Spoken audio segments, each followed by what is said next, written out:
Praise the lord. ఈరోజు సామెత నేర్చుకుందామా? సామెతల గ్రంథం 15వ అధ్యాయం 12వ వచనం. అపహాసకుడు తన్ను గద్దించు వారిని ప్రేమించడు, వాడు జ్ఞానుల యొద్దకు వెళ్ళడు. వాస్తవం చెప్పాలంటే మనల్ని ప్రేమించే వాళ్ళు మనల్ని గద్దిస్తారు, మనకు గాయాలు చేస్తారు. అయితే మనం బుద్ధిహీనులమా బుద్ధిమంతులమా అనేది మనకు ఎలా తెలుస్తుందో తెలుసా?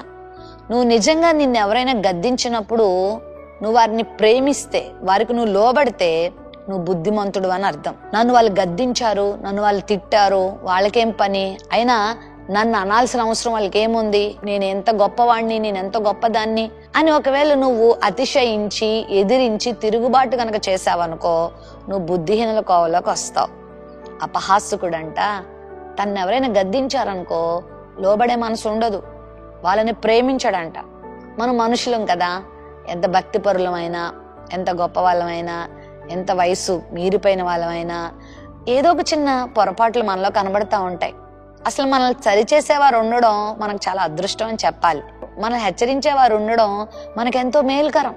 ఒకవేళ ఏదైనా విషయంలో నేను ఎవరైనా గద్దించారనుకో, పెద్దలు గద్దించారనుకో, తల్లిదండ్రులు గద్దించారనుకో, దైవజనులు గద్దించారనుకో, నువ్వు లోబడిపో, అది నీకు చాలా మంచిది.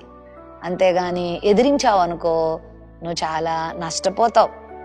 బుద్ధిహీనుడు అపహాసకుడు తనను గద్దించే వారి దగ్గరికి వెళ్ళడట, వాళ్ళని దూరం చేసుకుంటాడంట. జ్ఞానుల దగ్గరికి వాడు వెళ్ళడంట, అంటే జ్ఞానం నేర్చుకోడు. ఇంకా వాడు బుద్ధిహీనత వాడిని ఇంకా కిందకి తీసుకెళ్ళిపోతుంది. నాకు తెలుసు, నా జీవితంలో నేను చాలా మందిని చూశాను. దైవజనులు ప్రేమించి వారిని గద్దిస్తే మీరెవరు నన్ను గద్దించడానికని ఎదిరించి పక్కకు వెళ్ళిపోయి ఈరోజు ఎందుకు ఉపయోగం లేకుండా అయిపోయారు. కానీ గద్దింపునకు లోబడి సరి చేసుకున్న వారు మాత్రం క్షేమాన్ని పొందుకున్నారు. మనందరికి మంచి ఎగ్జాంపుల్ దావీదే కదా.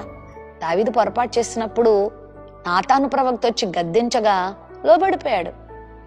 నాతానుని ప్రేమించాడు, నాతానుని గౌరవించాడు, నాతానును ప్రవక్తగా అభిమానించి సన్మానించి ఆయనకు విధేయత చూపించాడు. కనుకనే ఆయన జీవితం వర్ధిల్లింది. దావీదు దినదినాభివృద్ధి పొందగలిగాడు, తప్పులు క్షమించబడ్డాయి.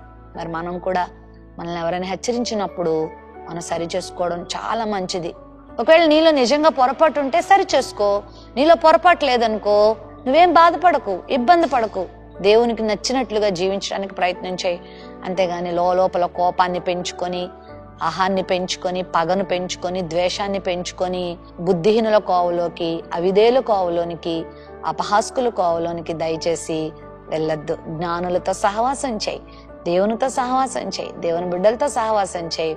దేవుడు నిన్ను ఆశీర్వదిస్తాడు.